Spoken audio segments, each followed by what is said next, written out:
Irmãos e irmãs, nós escutamos hoje essa conhecida parábola que costumamos chamar de parábola do filho pródigo.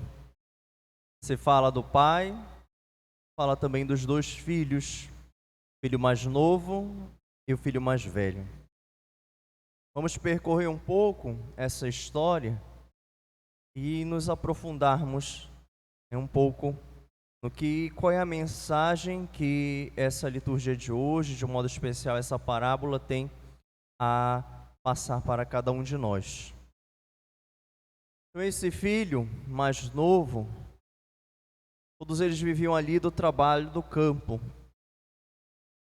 mas ele como que se acostumou com aquela vida, aquilo se tornou uma rotina para ele, e ele, entediado, queria experimentar algo mais, queria procurar uma vida que valesse a pena, queria encontrar a sua liberdade, queria deixar de lado talvez o peso do trabalho, da sua vida, de buscar a Deus, de observar os mandamentos de Deus, que com certeza também tinham a sua prática religiosa, e sai, pega a sua herança e parte para uma terra distante. Podemos falar aqui distante nesse sentido geográfico, mas distante também num sentido interior, distante da vida que ele levava, completamente diferente da vida que ele levava quando estava na casa do seu pai. Percebemos que ele começa a confundir o que de fato é liberdade. Confunde liberdade com libertinagem. Confunde liberdade com fazer o que quiser, livre de qualquer amarra. Fazer o que der na telha, como se diz. Mas lembremos aquela definição de Santo Agostinho de liberdade. A liberdade consiste em fazer o bem. E mesmo talvez ali inicialmente achando que ele encontrou essa verdadeira vida, que ele encontrou a liberdade, a felicidade, depois novamente ele cai na rotina, no tédio e mais ainda, no vazio. Gastou todo o dinheiro, viveu uma vida desenfreada, mas não conseguiu se realizar como ele pensava. Em vez de alcançar a liberdade, perdeu a sua liberdade, se tornou escravo do pecado. Chegou ali a tentar comer a comida dos porcos e nem isso ele conseguiu, como se ele tivesse abaixo dos porcos, perdeu a sua dignidade. E aí decide voltar. Antes de concluirmos a parábola, nós queremos já nos identificar com esse filho. Pensar, mesmo se agora eu não me afastei, ou talvez antes me afastei de Deus, talvez não estando agora aqui distanciamente, não tendo ido para longe, não estando distante do Senhor fisicamente, mas talvez distante interiormente, buscando tantas outras coisas, gastando aquilo que recebi do Pai, que aqui o Pai representa Deus. Talvez me distanciei.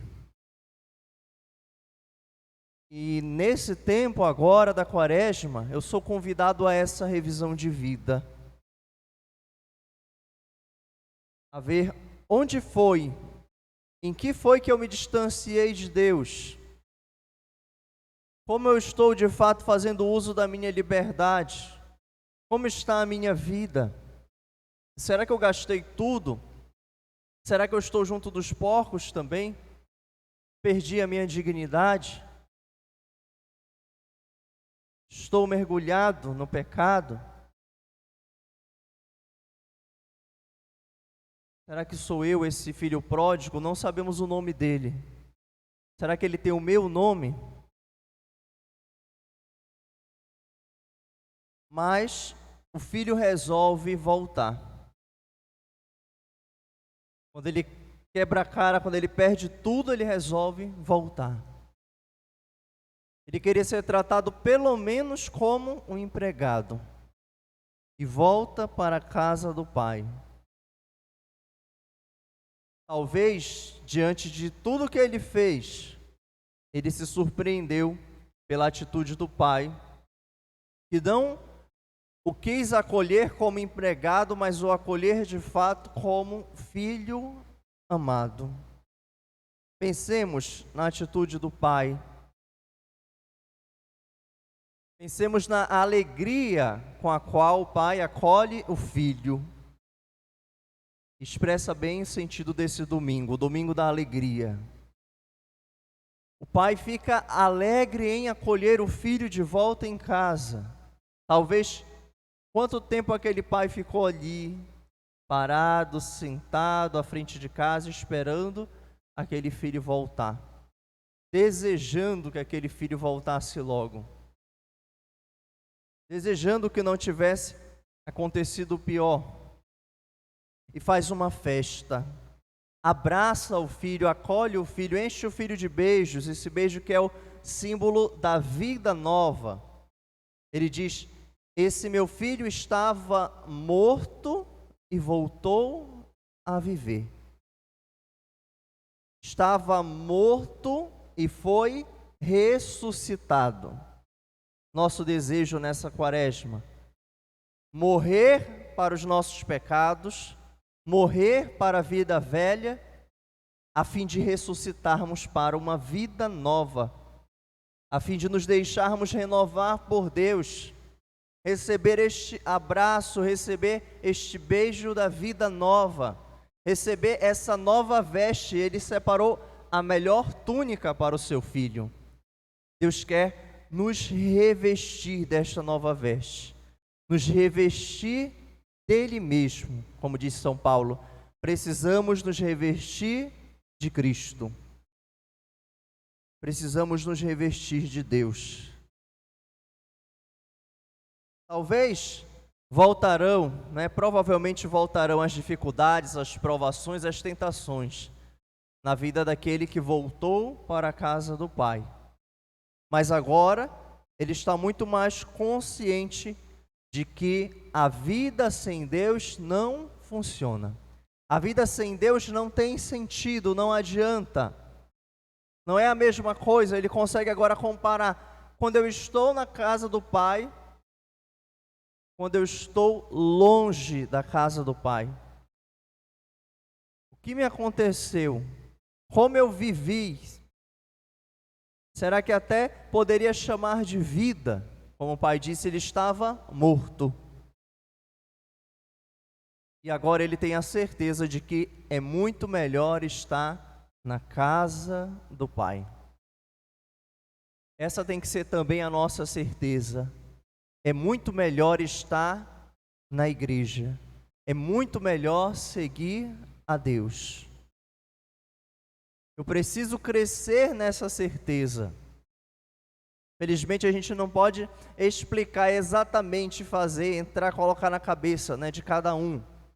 Cada um precisa, na liberdade verdadeira, e o filho descobriu essa liberdade, voltar para a casa do Pai. Estar na casa do Pai. Fazer esse movimento. A parábola do filho pródigo nos mostra como deve ser uma verdadeira reconciliação com Deus. Qual é o caminho? Errou, caiu, pecou, voltou. Confessou o pecado. Pai, pequei contra Deus e contra ti. já não mereço ser chamado teu filho. E é acolhido pelo Pai, é reconciliado neste abraço misericordioso de Deus. Aqui vemos também a atitude do filho mais velho. Ele estava em casa, mas ele também precisava voltar para casa. É aquele distanciamento interior, em que não se vive como deveria viver.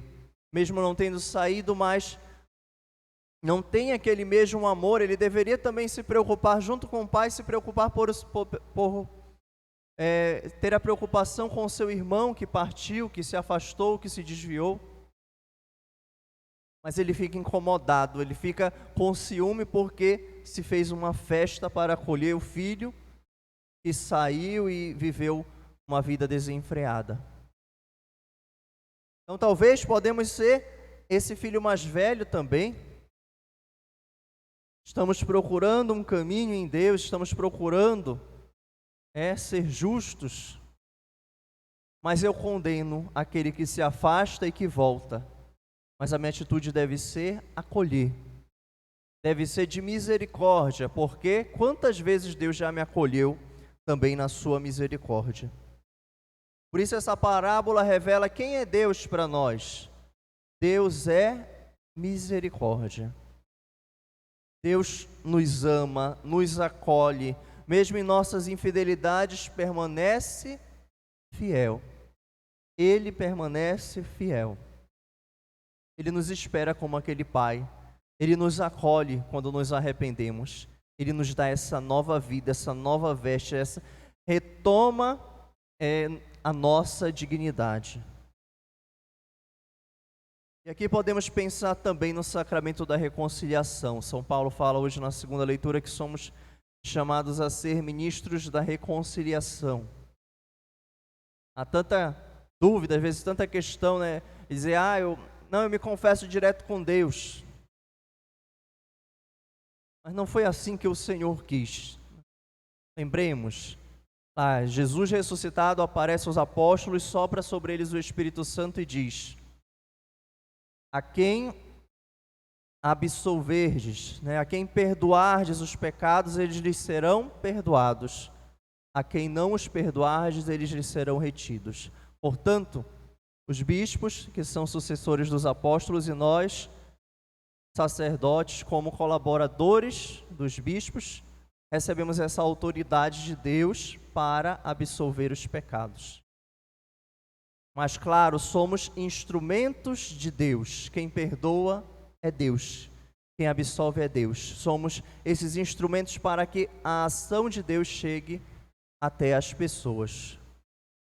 Portanto, não vamos deixar esse sacramento na gaveta. Chamamos também sacramento da confissão. Vamos experimentar, vamos fazer essa experiência, vamos colher esta graça que Deus tem a nos oferecer. De um modo especial, sabemos que precisamos do sacramento da confissão quando caímos no pecado mortal, ou seja, um pecado que vai contra os 10 mandamentos. Posso confessar pecados veniais? Sim, com certeza. Me ajuda a crescer na minha caminhada de fé. Mas, sobretudo, confessar os pecados contra os 10 mandamentos. É essa liberdade que Deus tem a nos dar, é essa vida nova, é essa nova veste. Precisamos buscar voltar para o Pai através desse sacramento. De modo especial nesse tempo da Quaresma.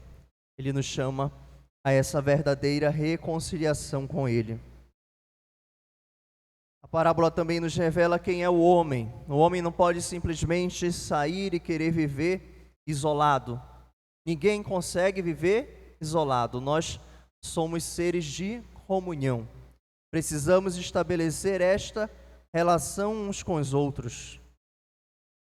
Somos expostos ao mal, inclinados ao pecado, mas capazes de fazer o bem. E somos verdadeiramente livres. Não pensemos que são tantas outras práticas, não querer nenhum compromisso com nada que vai nos fazer livres. Quem nos faz verdadeiramente livres é Deus. E mesmo podendo não nos deixar livres, nos deixa livres porque nos ama. Por amor nos quer livres, quer que o busquemos na liberdade de coração. Portanto, nesse tempo da Quaresma, busquemos o Senhor, voltemos para a casa do Pai, acolhamos este apelo de conversão, de vida nova, a fim de que colhamos a alegria, o sentido das nossas vidas, a verdadeira liberdade, a fim de que vivamos com júbilo esse tempo pascal, que possamos de fato morrer aos nossos pecados para ressurgirmos para uma vida nova. Louvado seja nosso Senhor Jesus Cristo. Para sempre seja louvado. Passamos um instante de silêncio para escutar o Senhor.